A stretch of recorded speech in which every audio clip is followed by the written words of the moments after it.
Boker Tov. Boker Tov. Hier, nous avons commenté le verset de la Haftara de Noach, où il était dit que Hachem jure de ne plus formuler de remontrances au peuple à l'avenir, de la même manière qu'il a juré de ne plus conduire les eaux de Noach, c'est-à-dire les eaux du déluge, sur le monde. Et nous avons expliqué que lorsque Hachem dit « Je jure que je ne m'irriterai plus contre les hommes », cela signifie que les hommes n'auront plus à mériter la moindre remontrance ou reproche parce qu'ils auront réalisé des progrès sur le plan de l'humanité considérables, de sorte que, il n'y aura plus rien à dire.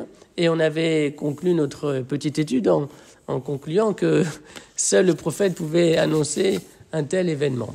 En tout cas, à la lecture de ce verset, de ce passage, de manière plus générale, le prophète restaure la confiance de l'homme en ses capacités de bien. Il restaure la confiance de l'homme en ses facultés de bonté et de justice parce que, in fine, que dit le verset ? Il dit que viendra un temps où l'homme n'aura plus à avoir honte de lui-même et de ses actions.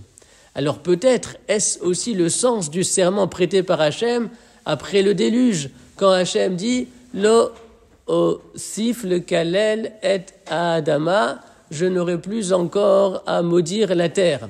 Ce qui veut dire que si la perspective que nous avons adoptée est exacte, cela signifie que Dieu jure sa confiance dans les ressources du bien qui se situent en l'homme. Et cela, seul Dieu pouvait le jurer, car seul Dieu peut inviter l'homme à croire en lui-même.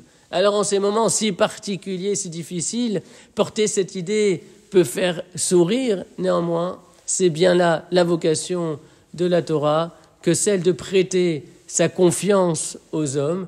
Et c'est bien également l'une de ses vocations que de porter la voix de cette confiance qui un jour sera méritée. Ouais.